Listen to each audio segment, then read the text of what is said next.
میں تھے تنہا افسوس تکی مولا، جب وقت شہادت کا، جب وقت شہادت کا مظلوم کے آیا ہے، سارات نے ماتم کا پھر فرش بچھایا ہے۔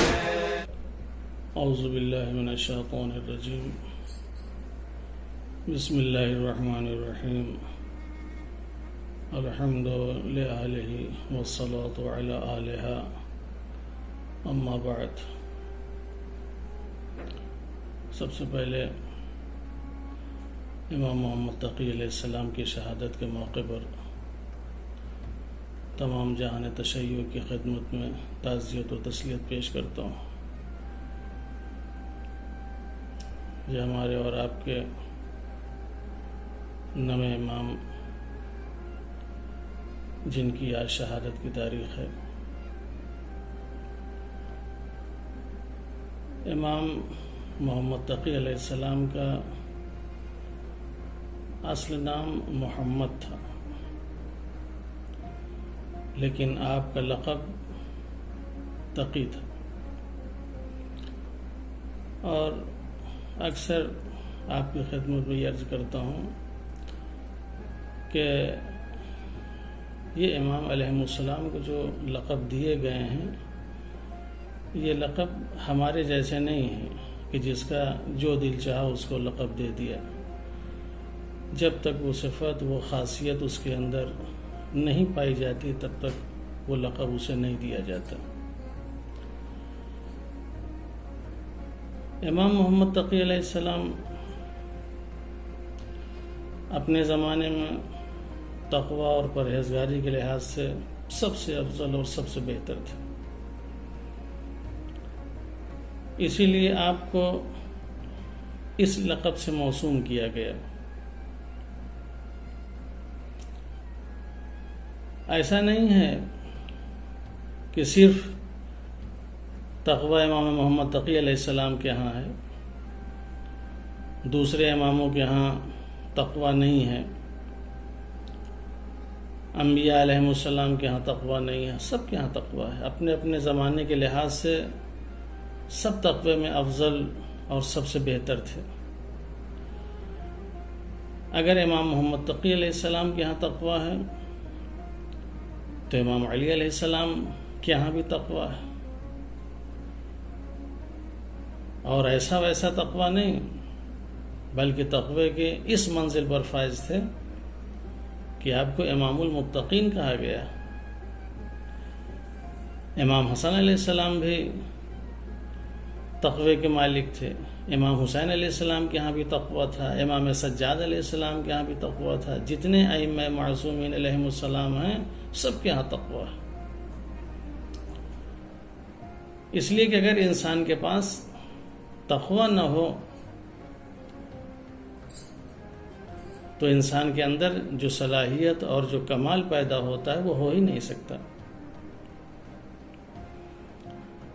تقوی ایک ایسا ملکہ ہے جو انسان کے قلب و روح میں پیدا ہوتا ہے، اور پھر یہی تقوی قلب و روح کو قدرت اور طاقت عطا کرتا ہے، جس کے ذریعے سے انسان اپنے نفس کو رام کرتا ہے، اپنے نفس کے اوپر سوار ہو کے محرمات الہی سے اپنے آپ کو محفوظ رکھتا ہے اور واجبات الہی کو انجام دیتا ہے۔ اگر تقوی انسان کے پاس نہ ہو تو کبھی بھی انسان وہ چیزیں جو اللہ نے حرام قرار دی ہیں ہم اس سے پرہیز نہ کریں، وہ چیزیں جو خداوند عالم نے ہمارے اوپر واجب قرار دی ہیں اسے ہم انجام نہ دیں، لیکن تقوی ہمیں حرام چیزوں سے بچنے اور واجب چیزوں کے انجام دینے کی دعوت دیتا ہے۔ تقوی کے متعلق مختلف نظریات رہے ہیں کسی نے کہا تقویٰ ترک لذات کا نام ہے،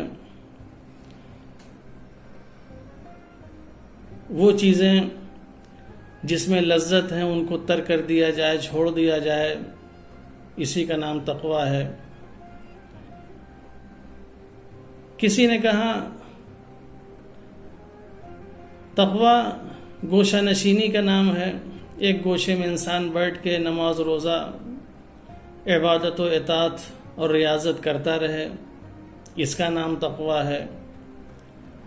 کسی نے کہا انسان صحرا و بیابان میں جا کے خدا بند عالم کو یاد کرتا رہے اور اس کی عبادت کرتا رہے، اس کا نام تقویٰ ہے۔ ہم نے لفظ تقویٰ کو بہت محدود کر دیا ہے کہ تقویٰ صرف عبادت کا نام ہے، تقویٰ صرف ریاضت کا نام ہے، تقویٰ صرف گوشہ نشینی کا نام ہے، تقویٰ ترک لذات کا نام ہے۔ تقویٰ ایک ایسی چیز ہے کہ اگر انسان صاحب تقویٰ ہے تو ہر میدان میں وہ نظر آئے گا، ہر میدان میں آگے نظر آئے گا۔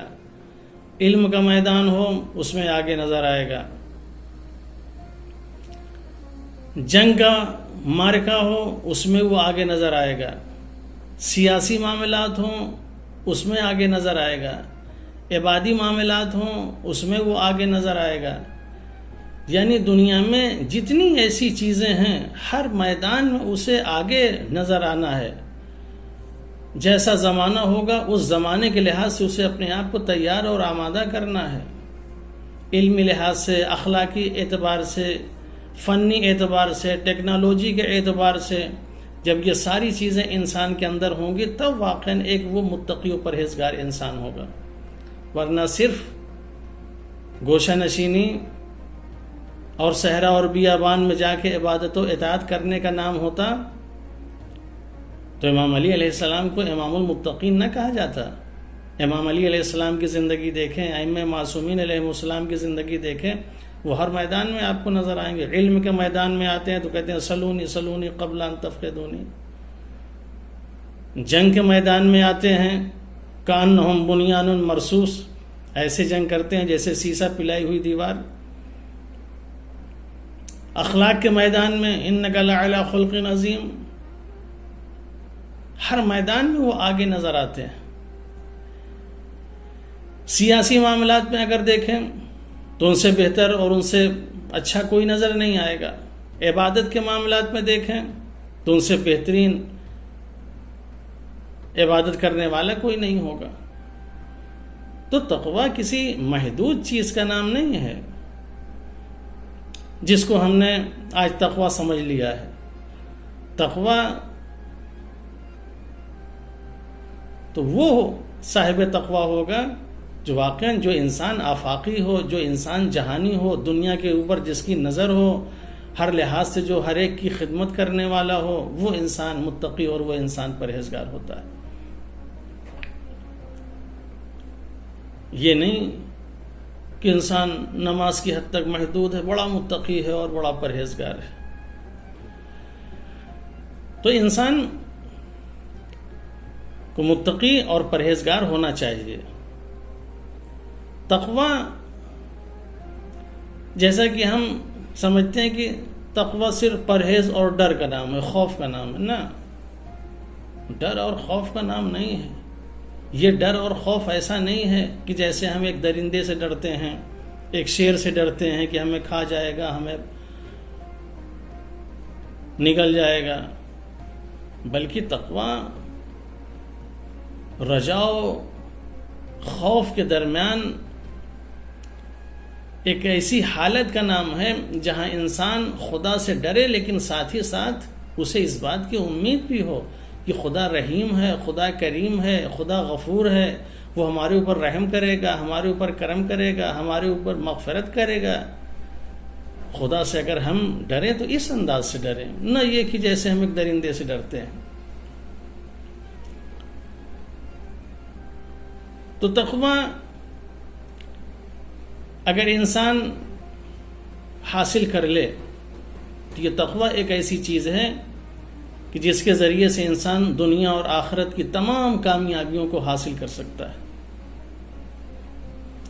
انسان زندگی میں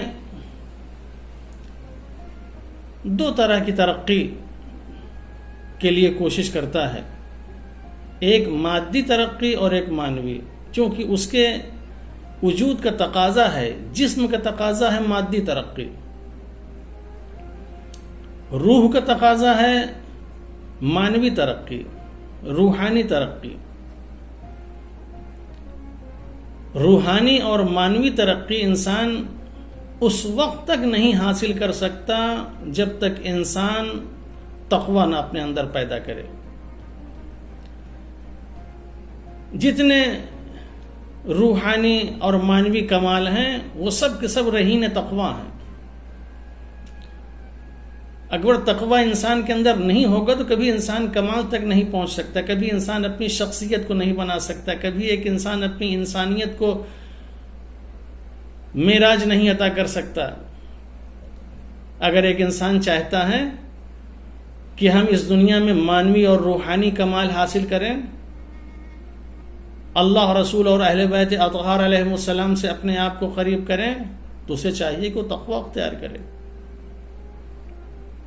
یہی تقوی انسان کو قریب کرے گا، اور یہ اگر انسان کے اندر نہیں ہے تو پھر انسان خدا سے کبھی بھی قریب نہیں ہو سکتا، نہ اہل بیت سے قریب ہو سکتا ہے.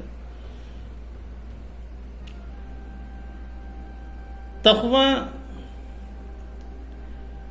اگر انسان اپنے اندر پیدا کر لے تو اس کے اندر اس بات کی صلاحیت پیدا ہو جاتی ہے کہ وہ اس بات کی تشخیص کر سکے کہ حق کیا ہے اور باطل کیا ہے.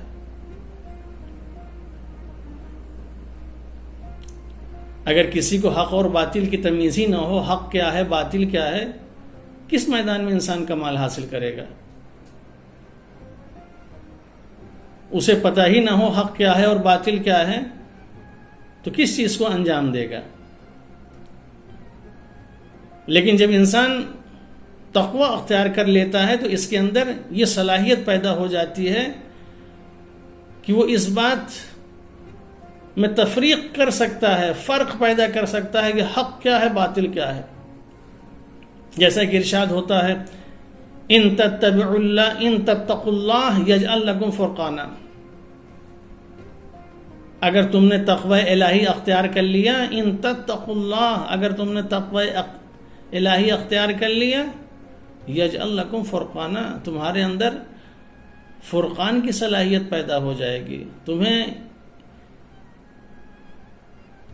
یہ قدرت اللہ عطا کر دے گا کہ تم حق اور باطل کو سمجھ سکو کہ حق کیا ہے باطل کیا ہے. جب تک انسان صاحب تقوی نہیں ہوگا کبھی بھی فرق نہیں کر سکتا. لہذا انسان تقوی اختیار کرے. امام محمد تقی علیہ السلام کی بہترین سیرت اور بہترین لقب جو آپ کا تقی ہے، واقعا اگر ہم امام علیہ السلام سے محبت کرتے ہیں تو محبت کا تقاضا یہ ہے کہ ہم جیسے ان کا لقب تقی ہے، ہم بھی تقوی اور پرہیزگاری اختیار کر کے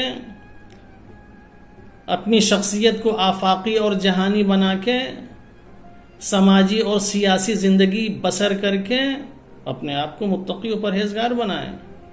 نہ ہم سے علم کے میدان میں آگے ہو کوئی، نہ ہم سے ہنر کے میدان میں کوئی آگے ہو، نہ ہم سے کسی فن میں کوئی آگے ہو، نہ کسی اور اعتبار سے انسان ہم سے آگے ہو، ہم سب سے آگے ہوں. اس لیے اگر محبت کرتے ہیں تو محبت کا تقاضا یہی ہے کہ ہم اپنے اندر تقوی پیدا کریں. جیسا کہ پیغمبر اسلام حضرت محمد مصطفیٰ صلی اللہ علیہ وآلہ وسلم نے فرمایا، یا علی حبک تقوی والایمان، اے علی تمہاری محبت تقوی اور ایمان ہے. جس نے علی سے محبت کی وہ تقوی اس نے اختیار کر لیا، اس نے گویا ایمان حاصل کر لیا. امام محمد تقی علیہ السلام کی اگر محبت ہمارے دل میں ہے تو واقعاً تقوی ہمارے اندر پیدا ہونا چاہیے. اور جب تقوی پیدا ہو جائے گا، امام سے محبت کرنے کا مطلب یہی ہے، تقوی پیدا کرنے کا اپنے اندر مطلب یہی ہے کہ جن جن چیزوں سے ائمہ علیہم السلام نے ہمیں منع کیا ہے ان تمام چیزوں سے ہم باز آئیں، اور جن چیزوں کو انجام دینے کے لیے کہا ہے اسے انجام دیں۔ یہی کام اگر کرنا شروع کر دیں تو واقعاً ہم محبت کا حق ادا کریں گے۔ یہ امام محمد تقی علیہ السلام 12 اماموں میں یہ پہلا امام ہے جو نوجوانی کے عالم میں اس دنیا سے گیا۔ 25 سال کا سن، بتائیے، جو تقوی میں، پرہیزگاری میں سب سے اعلیٰ اور افضل ہو۔ دنیا ایسے لوگوں کی قدر کرتی ہے، مگر امام محمد تقی علیہ السلام کو زہر کے ذریعے سے شہید کر دیا گیا، اور 29 ذیقعت کو میرا امام اس دنیا سے رخصت ہو گیا۔ خداوند عالم امام محمد تقی علیہ السلام کے صدقے میں ہم سب کو تقوی اختیار کرنے کی توفیق عنایت فرمائے۔ والسلام علیکم ورحمۃ اللہ وبرکاتہ۔